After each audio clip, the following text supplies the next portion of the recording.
ಇನ್ನು ಜನರನ್ನು ವಿರೋಧ ಕಟ್ಟಿಕೊಂಡವರು ಅಧಿಕಾರದಲ್ಲಿ ಯಾವತ್ತಿಗೂ ಕೂಡ ಇರಲ್ಲ. ಅವರೇನಾದರೂ ಜನವಿರೋಧವನ್ನು ಹೀಗೆ ಮುಂದುವರಿಸಿಕೊಂಡು ಹೋದರೆ, ಜನಗಳನ್ನು ವಿರೋಧ ಮಾಡಿಕೊಂಡೇ ಮುಂದೆ ಹೋದರೆ ಕಾಂಗ್ರೆಸ್ಸಿನ ಮನೆ ಸುಡೋದು ಪಕ್ಕಾ ಅನ್ನುವಂತಹ ವಿಚಾರವನ್ನು ಅರವಿಂದ್ ಬೆಲ್ಲದವರು ಅಶ್ವವೇಗ ನ್ಯೂಸ್ಗೆ ಸ್ಫೋಟಕ ಹೇಳಿಕೆಯನ್ನು ನೀಡಿದ್ದಾರೆ.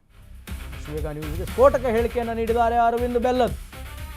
ಜನವಿರೋಧ ಕಟ್ಟಿಕೊಂಡವರು ಅಧಿಕಾರದಲ್ಲಿ ಇರಲ್ಲ, ಹೀಗೆ ಮುಂದುವರೆದರೆ ಕಾಂಗ್ರೆಸ್ ಮನೆ ಸುಡೋದು ಪಕ್ಕ ಅನ್ನುವಂತಹ ಮಾತನ್ನು ಬೆಲ್ಲದ್ರೆ ಹೇಳ್ತಾ ಇದ್ದಾರೆ. ಅಶ್ವವೇಗ ನ್ಯೂಸ್ಗೆ ಅರವಿಂದ್ ಬೆಲ್ಲದ್ ಸ್ಫೋಟಕ ಹೇಳಿಕೆ ಇದು. ಬಿಡದಿ ಟೌನ್ಶಿಪ್ ಮಾಡಿ ಅಂತ ರೈತರು ಬಂದು ಇವರನ್ನ ಕೇಳಿದ್ರ? ಯಾರ ರೈತರು ಕೇಳಿದ್ರು?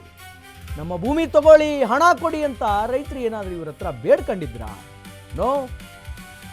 ಎಲ್ಲದರಲ್ಲೂ ರಾಜಕೀಯ ಮಾಡೋದು ಸರಿಯಲ್ಲ ಅನ್ನೋದು ಬೆಲ್ಲದವರ ಮಾತು. ಹೀಗೆ ಮುಂದುವರಿಸಿದರೆ ಇವರು 2028ಕ್ಕೆ ಕೈ ಸರ್ಕಾರ ಖಂಡಿತವಾಗಿಯೂ ಕೂಡ ಪತನ ಆಗುತ್ತೆ, ಇದು ಖಚಿತ. ರಾಜ್ಯ ಸರ್ಕಾರದ ವಿರುದ್ಧ ವಿಪಕ್ಷದ ಉಪನಾಯಕ ಬೆಲ್ಲದ್ ಈಗ ಕಿಡಿಕಾರ್ತಾ ಇದ್ದಾರೆ. ಬಿಡದಿ ಟೌನ್ಶಿಪ್ಪಿನ ವಿಚಾರವಾಗಿ ಅರವಿಂದ್ ಬೆಲ್ಲದ್ರವರು ಅಶ್ವವೇಗ ನ್ಯೂಸ್ನೊಂದಿಗೆ ಮಾತನಾಡಿದ್ದಾರೆ. ಇವರು ಹಿಂಗೆ ರೈತರನ್ನ ಕಾಡಿಸಿದರೆ, ರೈತರನ್ನ ವಿರೋಧ ಕಟ್ಕೊಂಡ್ರೆ ಅಧಿಕಾರದಲ್ಲಿರಲ್ಲ. ಇವರು ಇದನ್ನು ಮುಂದುವರಿಸಿದರೆ ಕಾಂಗ್ರೆಸ್ ಮನೆ ಸುಡೋದು, once again I am repeating, ಕಾಂಗ್ರೆಸ್ಸಿನ ಮನೆ ಸುಡೋದು ಪಕ್ಕಾ ಅಂತ ಹೇಳ್ತಾ ಇದೆ. ಅಶ್ವವೇಗ ನ್ಯೂಸ್ ಜೊತೆಗೆ ಮಾತನಾಡಿದ್ದಾರೆ ಅರವಿಂದ್ ಬೆಲ್ಲದ್.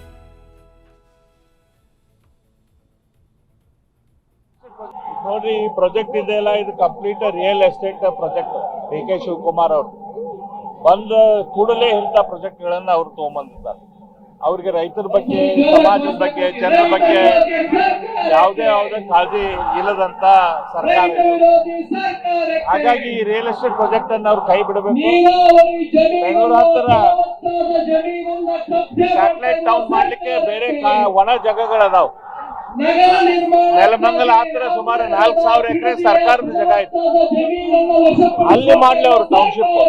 ಅದನ್ನ ಬಿಟ್ಟು ಇದು ರೈತರ ಜಮೀನನ್ನ ಒಳ್ಳೆ ಹೊಡೆಯುವಂತ ಕೆಲಸ ಮಾಡ್ಬೇಡ್ರಿ ಅಂತ ಸರ್. ಉತ್ತರ ಕರ್ನಾಟಕ ಭಾಗದಲ್ಲೂ ಕೂಡ ಅನೇಕ ಇದೆ, ಅಲ್ಲೂ ಪ್ರಾಜೆಕ್ಟ್ ಗಳು ಮಾಡಬಹುದು. ಆ ಕಡೆನೂ ಕೂಡ ಬರೀ ಘೋಷಣೆ ಅಷ್ಟೇ ಆಗಿದೆ. ಯಾವ ರೀತಿಯಾಗಿ ಮಧ್ಯ ಕರ್ನಾಟಕ, ಉತ್ತರ ಕರ್ನಾಟಕ, ಕಲ್ಯಾಣ ಕರ್ನಾಟಕ ಅಲ್ಲಂತೂ ಅಭಿವೃದ್ಧಿ ಮಾಡ್ಲಿಕ್ಕೆ ಸಂಪೂರ್ಣವಾಗಿ ಎಲ್ಲ ಖಾಲಿ ಐತಿ, ಅಲ್ಲಿ ಬೇಕಾದ್ರೂ ಮಾಡ್ಬೋದು.